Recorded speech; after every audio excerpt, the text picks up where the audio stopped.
Hello, friends. Welcome in to the Eric Zane Show podcast, the daily show where I discuss news, nonsense, and my personal adventures from right here in the Impact Power Sports Studio. Impact Power Sports online at impactpowersportsmi.com. Great place to go for a Yamaha golf cart. Yeah. Maybe a motorcycle, EV, snowmobile, lawnmower. What? I don't know how fun lawnmowers are. I take it back. Some of those zero turns are awesome. It's like you're Captain Kirk sitting there at the Enterprise. Engage. Bam. Anyway, those are loud, though, those zero turns. You know, they've got that, like, jet engine motor on them, and they're so damn loud. I kind of hate dude with jet engine lawnmower. But that's the way it goes. The guy who's got it, my neighbor, you know, I mean, you can hear it 10 miles away. He wears like the ear protection. It's so loud. Which is why I don't understand how a Harley guy doesn't ride the motorcycle without the ear protection. I don't know. Are those pipes directional? Is it not loud to him? Transportation is not supposed to be, like, painful. I've never understood it. That's why the best American made, the best motorcycle made is one that has, like, a muffler. Not these asshole loud bone rattlers. Murder Lover Linda says, I just walked past jet engine lawnmower guy. I'm deaf now. Yeah, even more than zero turn is guy who works for a lawn care company, and he like stands on the back of the thing, and he's like on a goddamn chariot, like a Roman soldier chariot guy. Oh. And then you finally get out of earshot of that guy, and then Dick Face has his gas-powered blower. My God. I see Ben Glaze is in the chat. That always makes me happy. We will be doing a Big Fraud Thursday this week. So show number 61 of Who Are These Free Beers will happen on Thursday, followed by the Ben and Eric Patreon podcast. Ben Glaze, you won't believe who I talked to today. Andy Green.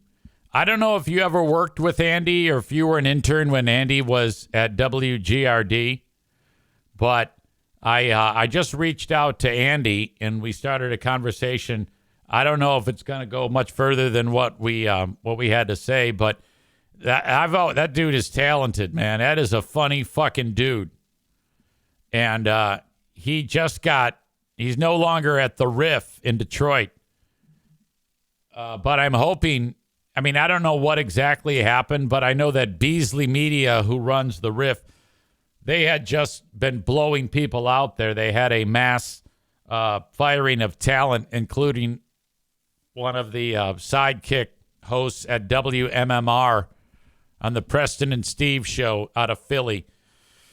So when it was announced that Andy wasn't there anymore, I had a feeling that it was not what he is saying, because he's saying, yeah, I left.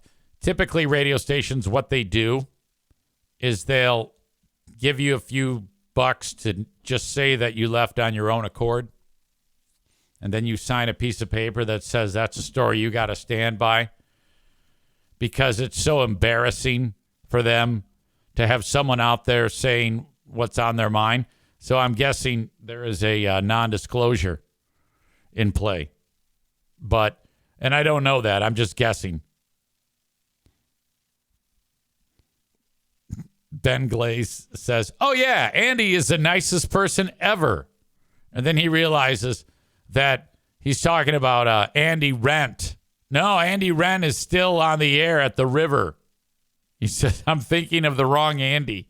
You fucking dummy. All right, well, anyway, I just talked with this guy. He's extremely funny. But in case you're wondering, Any fans of Dave and Chuck the Freak will know Andy Green. And I feel bad for people who are fans of Dave and Chuck the Freak, because outside of Andy, that show sucks so much dick, it's unbelievable. It is absolute shit. God damn. Anyway, I'm already tangenting out, doing my tangent thing. Let's see. Stu McAllister is checking in. Yeah, I guess Stu is being featured now in a news story. I'm going to have to send that here to the email, and we'll check that out. Our very own Stu McAllister, who he's had some health issues recently. He's kind of fucked up. He's got like blood clots, so he's on like blood thinners. So if he like gets a hangnail, he'll be bleeding like fucking Clint Malarchuk of the Sabres back when he got that blade that ruptured his carotid artery. So I know that Stu had to go in for a procedure where they stuck a camera up his pee-pee. And that sounds terrible. But I hope that the big fella is doing okay. I've got a lot of stuff to cover, including this story that I want to get to right now, which is exactly that. It's all about Stu. Oops. Redefining what's possible. The big lawn cutting thing. For every... Sorry, we don't need to hear that right now. Sometimes when you start these segments, there's like an ad that plays beforehand. All right. Hang on. God damn it. This thing is not doing what it's supposed to. Shit! Serves me right for trying to make it happen on the fly. But Stu McAllister, if you remember, his big thing for quite some time has been like helping people out. You know, for being such a cock, he's a genuinely sweet soul. All right, let's check this out. Some people really love to cut their lawns. Others maybe can't do it for a variety of reasons. Now, if you fall into this second camp, I know just the guy to help. Meet Stu McAllister. I'm a guy with time, and I got a mower. For the past 5 years, this stand-up comedian has been a real stand-up guy. Okay, I don't know if I'm not liking the mower. I think that's a battery-powered mower. Using that mower and free time to make a difference. I'm just mowing lawns for free. I'm mowing lawns for people in need who, they're elderly, they have a leg issue, they can't mow the lawn themselves, their mower died, their landlord's a bum, their kids are lazy, whatever. Usually taking requests through the Facebook group Pay It Forward Grand Rapids, Stu doesn't limit his do-gooding to just GR, going as far as Big Rapids before to help a lawn in need. A professional landscape. Okay, let me just say, Stu is a better guy than I am, because I would say, fuck this. There's no fucking way I'm doing that. All right? No way. No, but you can't beat the price. The price is free. You're not getting the lines right. And his inspiration for this grass-cutting crusade comes from even farther away than that. I grew up in Buffalo.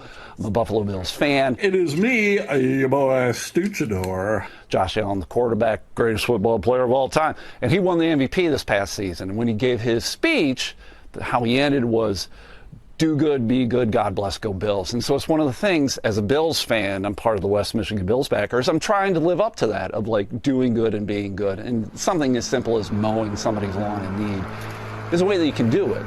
If you ask Stu yourself, he'll say he's not doing anything special. And that's the good one that came with the lawnmower. It's pretty exciting. Just doing the right thing and helping others. Unfortunately, though, that's something in short supply right now. We all want to be neighborly, or we should want to be neighborly. It's weird how in the last several years we've lost that, I guess. And so if we can do something as simple, again, as just helping people out, We should. Everybody should. You know what he needs to do with that lawn? 'Cause that lawn looks like shit, like even though he's mowing it. He needs to pour gas on it and light a match. Learn more about Stu's work or find out how to get a hold of him. We've got all that information in the story on our website, fox17online.com. Reporting from Grand Rapids, Andy Curtis, Fox 17 News. Oh, Andy, Jesus. All right. I think it's important that we bring Stu McAllister in here. Little follow-up work with old Stu. Linda says, is Stu jaundiced, but good for him? Patrick says, this comes off as a bit, and then there's like a laughy face. It does? I didn't get that. What does it come off as? I'm not sure what you mean by that. I think Stu is a good dumbass. That's what I think he is.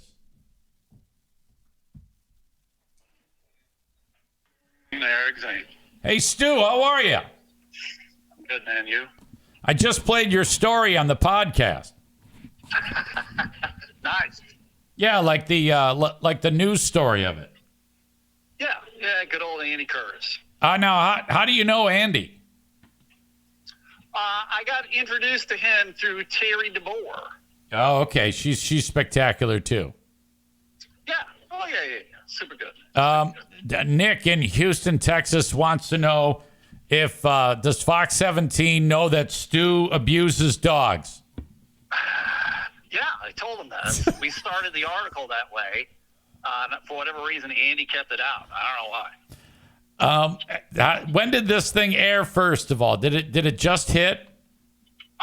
This morning. Okay. Have people been hitting you up since then to come and cut the lawn? I haven't really checked. It's quite possible. Okay. That, I won't lie. That is my fear. My fear is that I'm going to get dozens of people going, hey, come cut my lawn. How can people help you, Stu McAllister?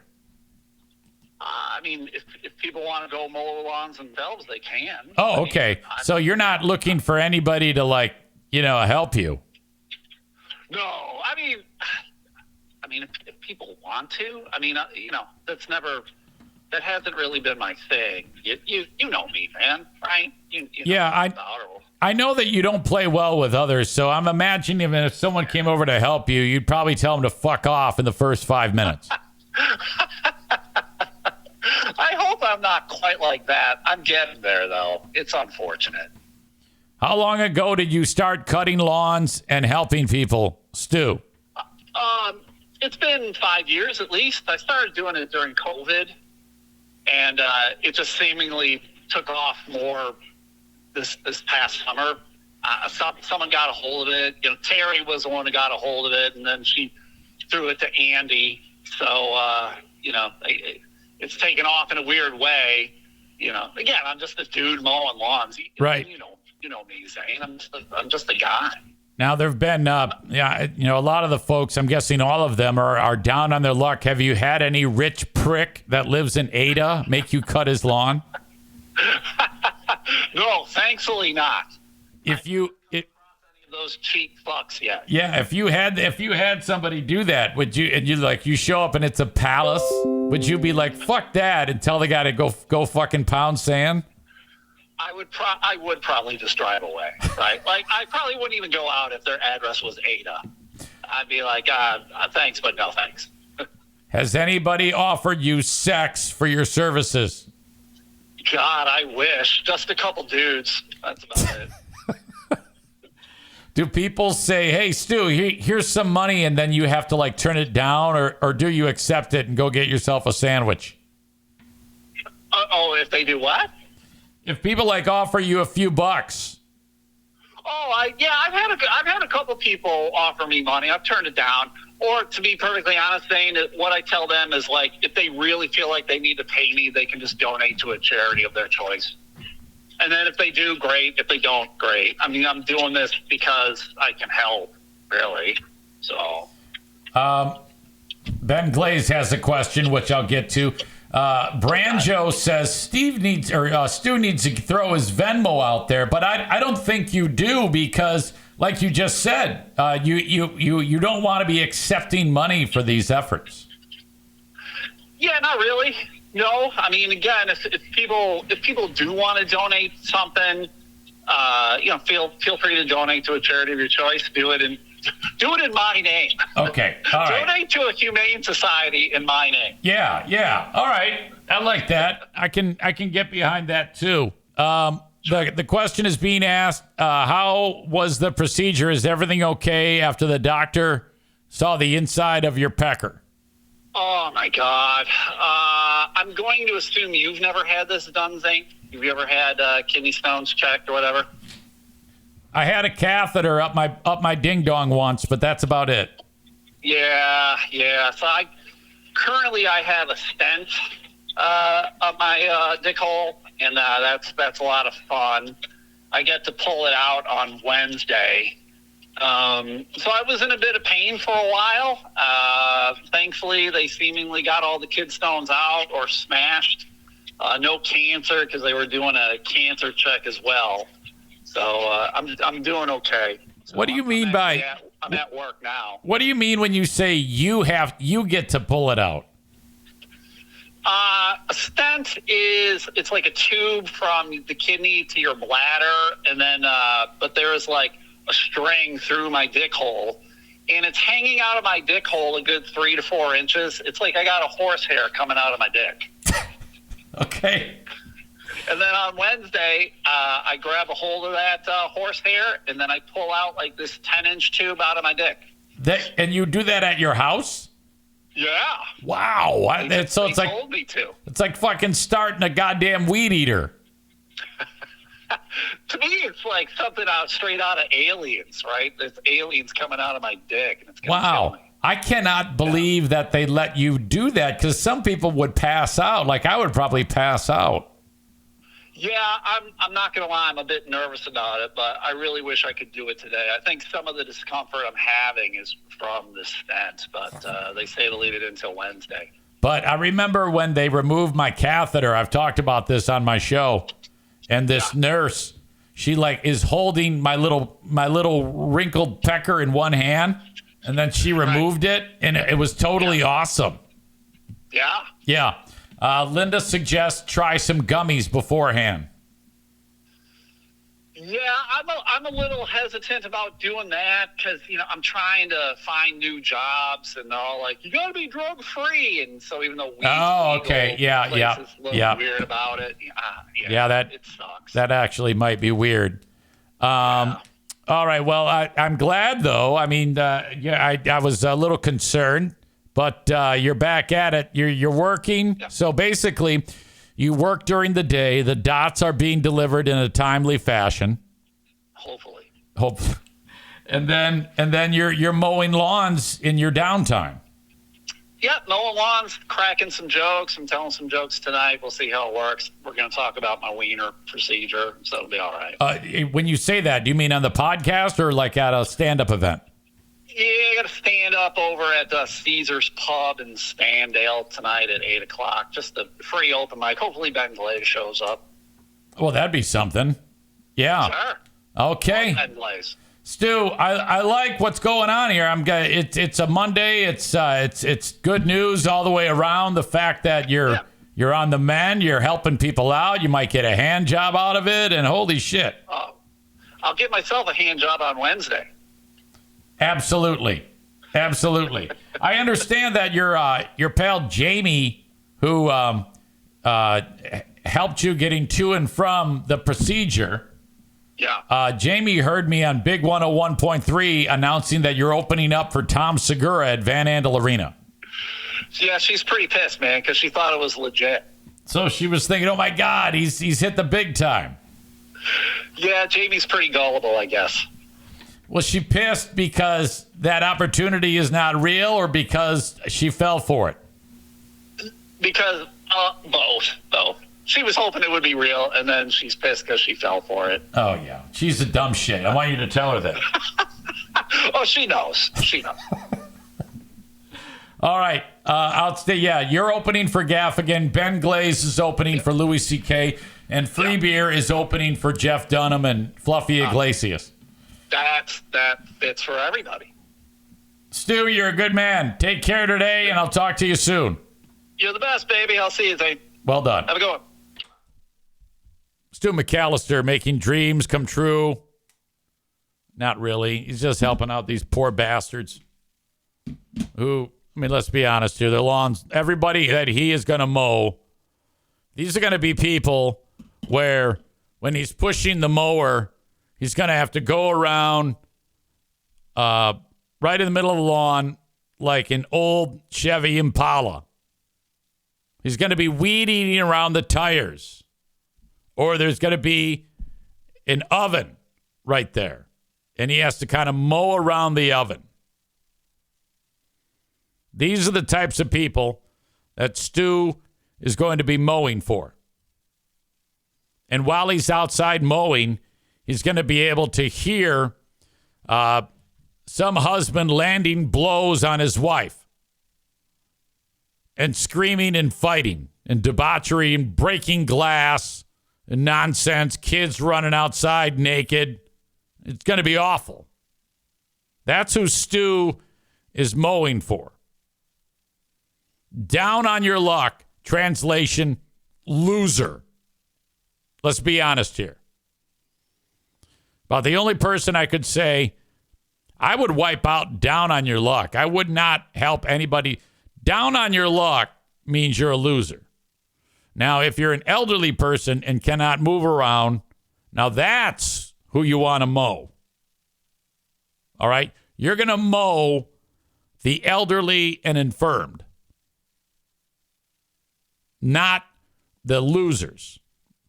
So, you know, in my opinion, if Stu knocks on the door and says, hey, I want to mow your lawn, but the guy opens up and he's drunk, he's got a fucking wife beater on, there's food all over his fucking shirt, and he's screaming at the kids, talking shit and being a real asshole, say, oh, sorry, wrong address.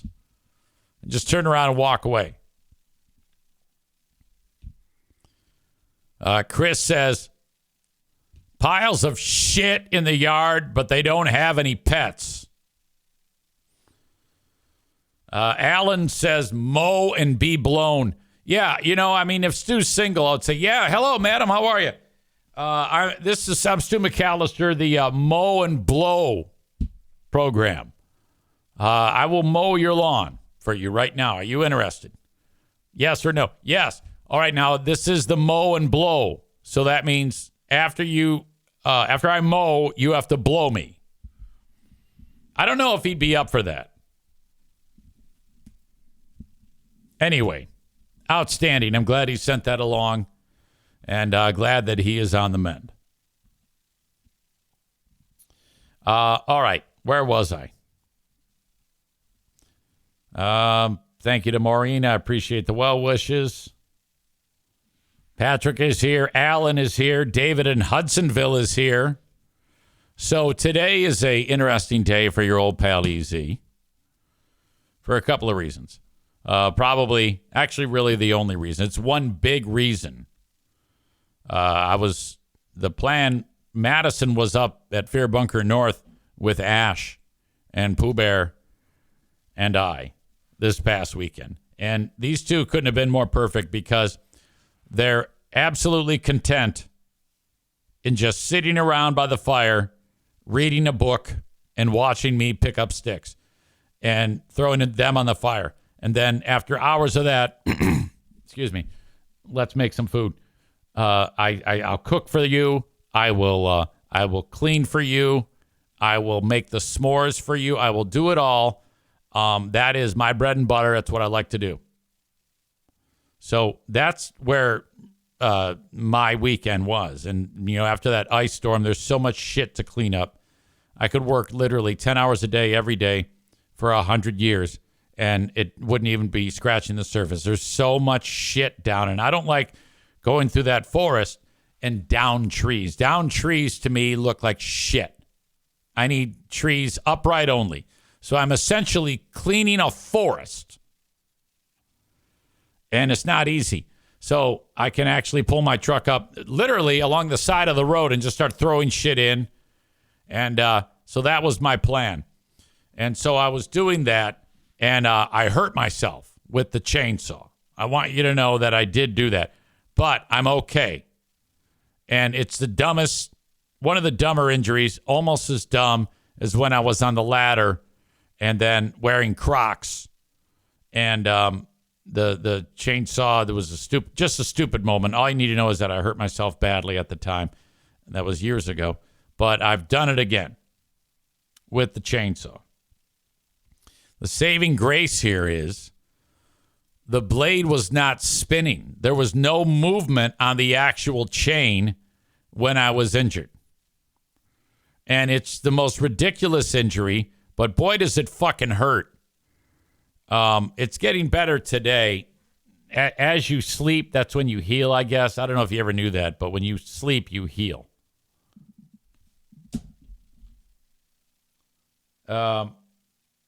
This is how it went. I was cutting shit up, and I took off my gear because I was done cutting, shut the saw down, and I wear those protective chaps. And then I got my helmet on and my ear protection and my protective glasses and my mesh visor that goes over the glasses. And then after I took it all off, I realized there was one more cut that I had to make. I'm like, oh, fuck. So I started the chainsaw back. I want to start the chainsaw back up and just make one cut. I did not put on the chaps. And that was a mistake. Now, typically when you're starting a chainsaw, for those of you that know this, you have to put like the back end of it actually between your legs. So it's like you're standing here, and you kind of put the chainsaw right here, and it provides like a backstop so that when you pull on the cord, the chainsaw won't move around. But I didn't do that. I just held it out here and pulled it. And typically you don't get enough leverage when you pull it that way because you're not braced against your leg. And so it's harder to start that way. But that's the way I tried starting it. And it did not start, but what it did do when I yanked on it is the bar that holds the chain, it went bam right on my fucking knee. And it doesn't look like much. That does not look like much at all. All right, that spot there. But that little 1/4-inch spot of scab goes all the way in. Motherfuck. Did that hurt? It was the equivalent. Have you ever saw Pulp Fiction when they like stab fucking Uma Thurman in the chest to bring her back to life when she snorted the goddamn heroin? It was like that. Tyler says to the bone, you're going to make me pass out. Well, I don't know if it was to the bone, but I know it was more than just a couple layers of skin because it pulled out like a steaming hunk of knee meat. So there's knee meat on this little piece of steel, which is one of the teeth that went in. And oh my God, did that fucking hurt. I was like, holy shit. I went, It was actually in there. Like I had to like pull it to get it out. That's how far in. It was ridiculous. And I immediately started bleeding like a fucking stuck pig. Like, motherfuck. Put the saw down. I got in my truck because I was kind of down the road. And luckily I had a couple of fucking paper towels and put it on there. And but I mean, it's a good thing that fucking thing didn't start. Because, I mean, the way I started that, it could have been a spinning saw just right into the knee. Ugh.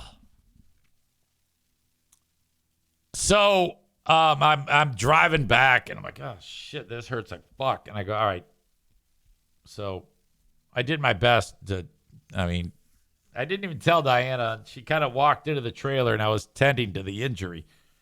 And so, all right, there's that. Now it hurt for the rest of the day. I think it had to have done some damage, particular damage, maybe like in the muscle there or something like that. But fuck. Chris may not have been listening on that portion of the story because he asked the question, don't you own the cut-proof pants? Absolutely I do. I had taken them off after the job was done and had one more cut to make and did not bother to put them back on, thus, and then right there. So I'm fine, but I'm like, well, I'll never again. I've learned. That is how people learn.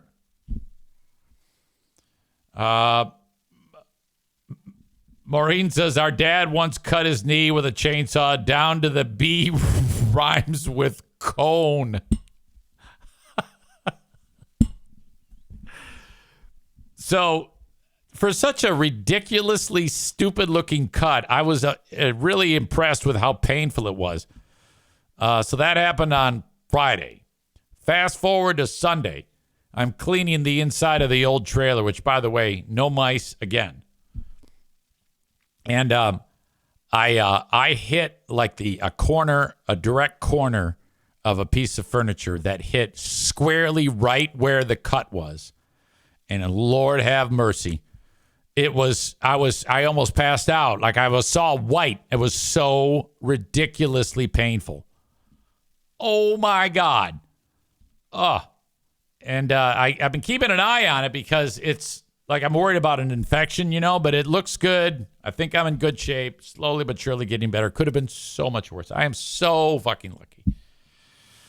But that's not the only ridiculously terrible thing that happened.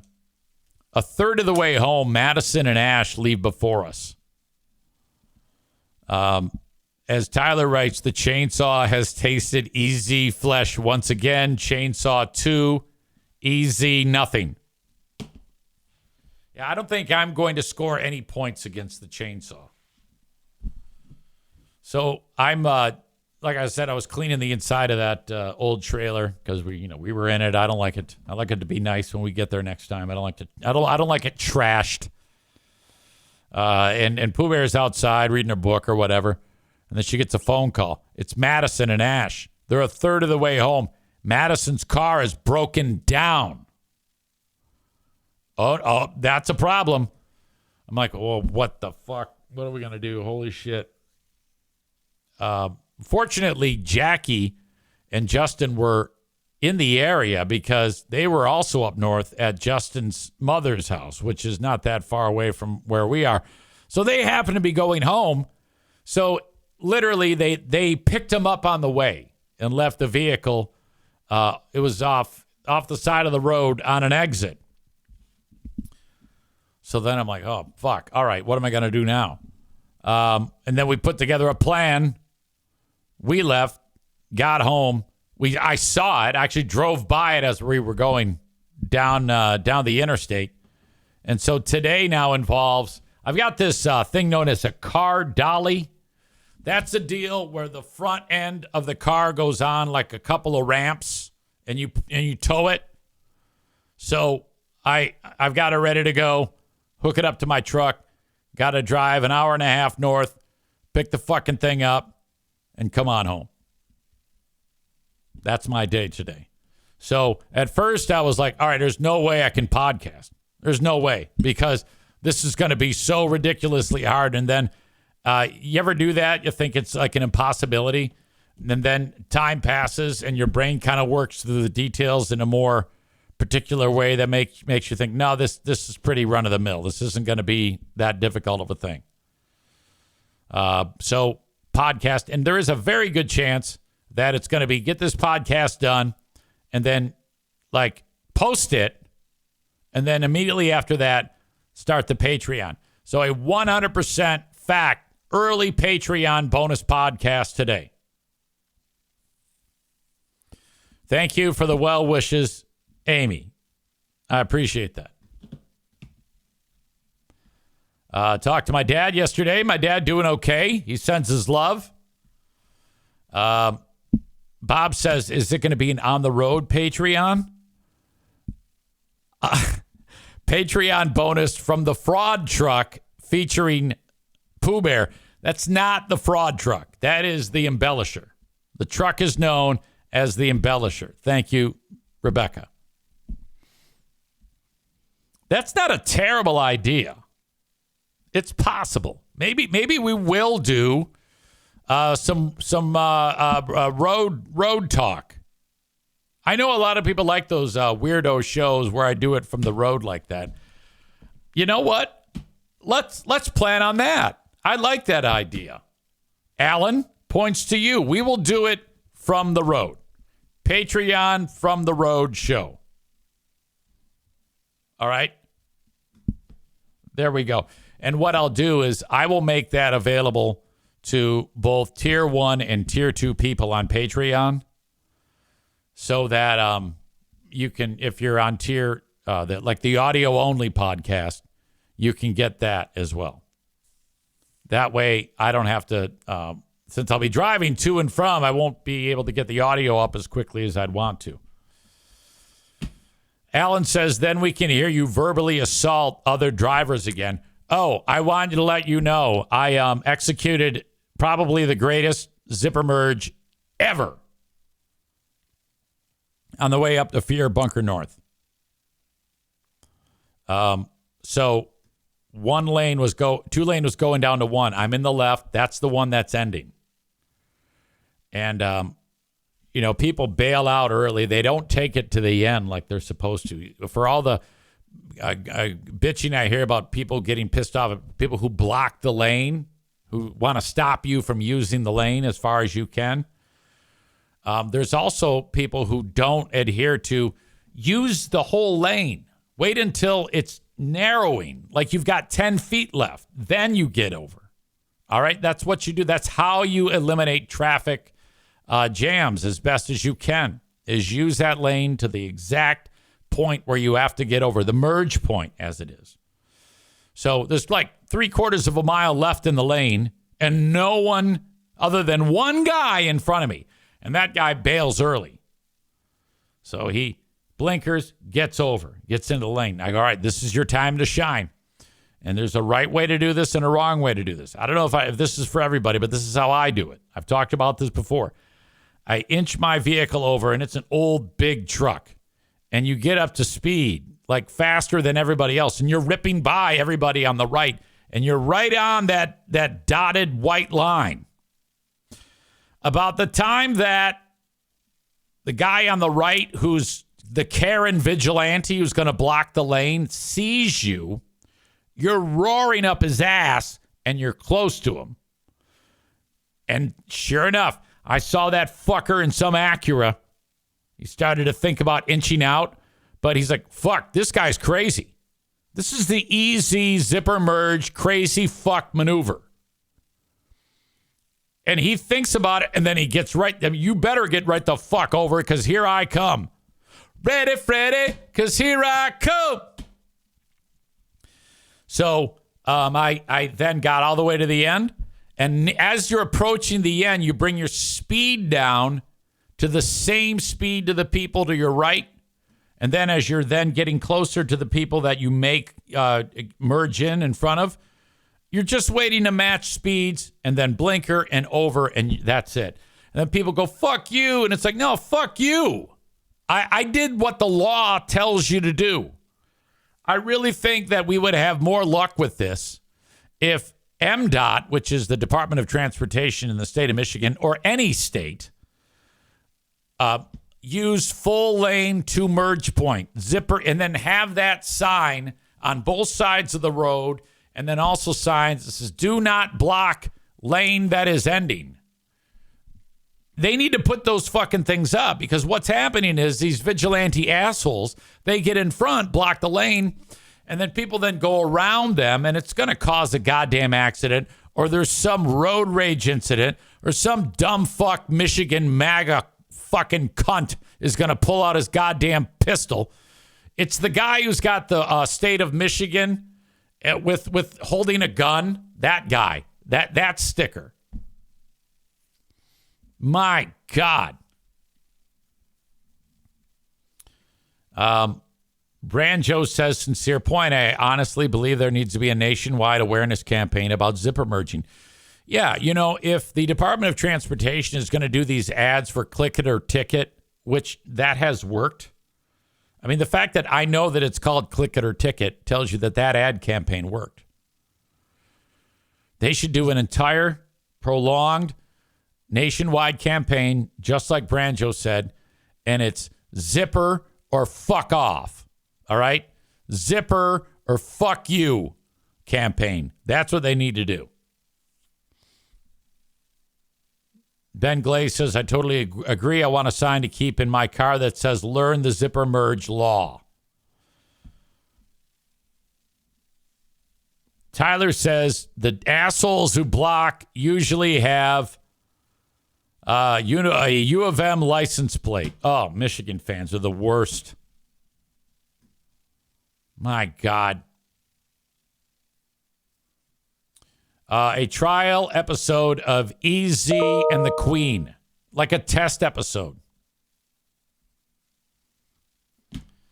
Branjo says, I took my kids back to their home in San Antonio over the weekend. I drove 2,000 miles in 2 days. Extraordinary dad moment. My God. Rebecca says, U of M fans are the worst. Mediocrity Dave says, zip it or flip it with a big middle finger. Clown of Carnage, a.k.a. Nick. People can't navigate turnarounds. How are they going to zipper merge properly? It's going to take time. All right. All in all, though, the weekend away was just fucking great. I mean, I said to Pooh Bear, I go, look, the things that I look forward to are ridiculous. Like, for example, waking up there with the only thing I have to do is wake up. Like, there's no plan. That is my favorite thing on the planet. That is so serene for me. And the fact that it's there, I don't have cell service, I don't have internet. I have some cell service, but not much. I did something I never do. I read that fucking book, The Cabin at the End of the World. Oh my God. Really getting into it. There was a gory moment. I was like, what the fuck? Shit. I am 2/3 into this book. I'm really ripping through it now. It's the one with Dave Bautista and Ron Weasley. And then just sitting there with the coffee in my hand, and I'm just looking at the sky and looking at trees and listening to birds. I'm like, what has happened to me? This is what you do when you get old. I saw a sticker at one of the gift shops that we went to in Grayling, and it said, getting something about getting old, wanting to be invited everywhere, but never wanting to go. That is so true. That is the conundrum that I'm in right now. It's like, I want to be asked, but I don't want to go. My God. All right.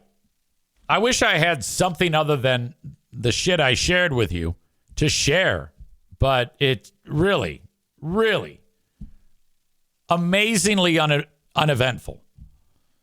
My God. By the way, podcasting all this week, podcasting all next week. The following week, no podcasting, period. I am posting material that you can listen to on the free platform. It'll be Patreon material.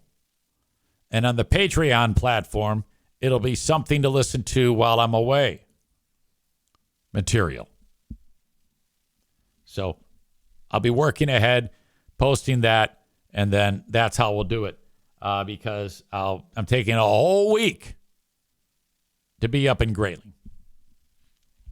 That is our official vacation.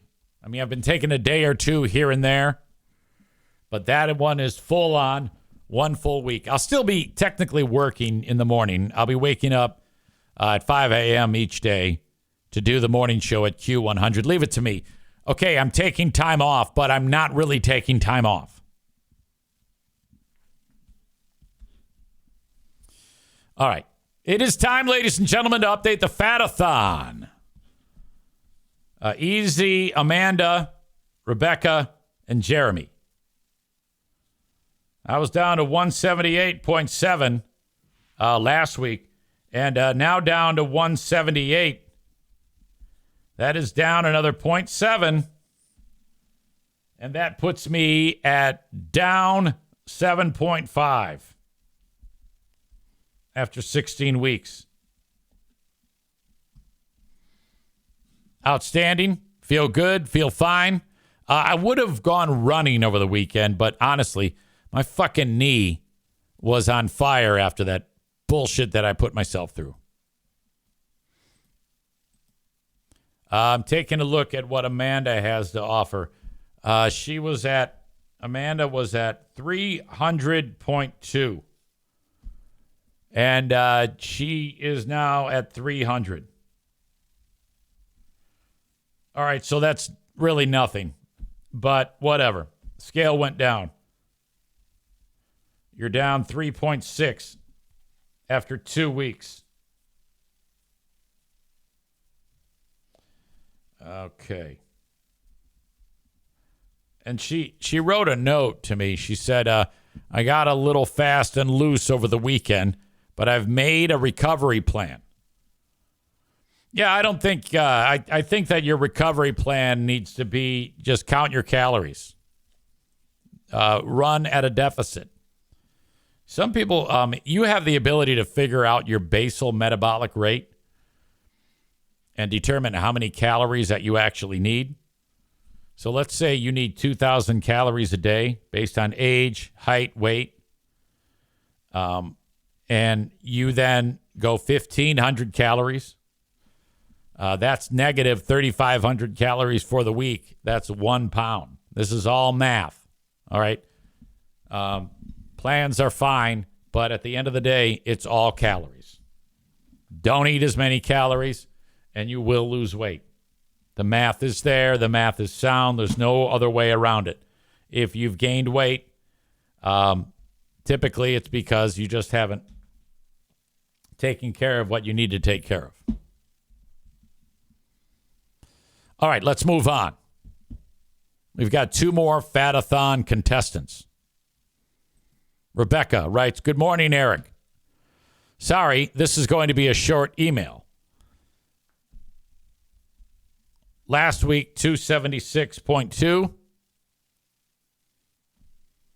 This week, down to 273.6. Down 2.6. Outstanding. For a grand total now, 20.5, 21.1. Rebecca, look at you go. That's over 24 weeks. Let's see now if that earns you star on the blubber. Because we got to check in with Jeremy. Yeah, you are going to get the star on the blubber. Jeremy is down to 222.8, which is really something else, considering the fact that he was north of 335 pounds. My God. So last week he weighed in at 225.0, and he is now down to 222.8 for a 2.2 pound loss. A total weight loss since he started 45 weeks ago of 112.5 in 45 weeks. Mike, I'm telling you, man. You can, if you start taking notes of where your mind has been each spot along the way, you can put this into a book. And this would be a book of, it's not a fad, it's literally math. That could be the title of your book. Not a fad diet, a math diet. by Jeremy K. All right, you didn't even have to write it. You can have a ghostwriter where you just basically they hit play and record and interview you, and then you talk for, over several sessions. They compile the material. They figure out a great way to write the book, and then boom. But you got to split the proceeds with them. And they're probably going to ask for something on the back end. Excuse me. But as long as you don't quit, because you're still not at your goal. And if you quit now, you're going to go back the other way, and you're going to be back to being all fucked up. We just cannot have that. You've come so far. Outstanding work. In fact, in his email, he wrote another week, another 2.2, easy peasy, lemon squeezy. So let's see. Amanda lost 0.2. I lost 0.7. Jeremy lost 2.2. Rebecca down 2.6. That is the official star on the blubber.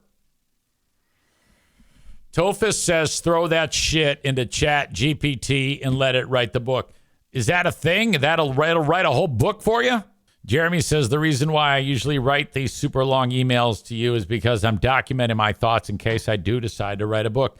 Outstanding. Tophus says it is how Chat GPT works. It has gotten that good. Amy is really impressed. She says you're all doing awesome. Great job. Tophus adds Jeremy's a rock star. I think they're all rock stars. The fact that Amanda is still slugging it out, at least she's trying. I mean, she's here. So, I mean, now you can build on it. All right, I know I sound like a broken record, but that's how you got to do this shit. All right, it's a Monday. I've got the workplace staff meeting I got to get to, and then I'll be back with more podcasting. Thank you for the idea about the road show. I am going to do the road show today on Patreon, patreon.com/Eric Zane. Sign up for free for 7 days at patreon.com/Eric Zane. I've got some sponsors I want to mention. Jennison Pool and Spa Depot. They're in Jennison. They're along Chicago Drive on the south side of the street. Blue storefront facade, Jennison Pool and Spa Depot.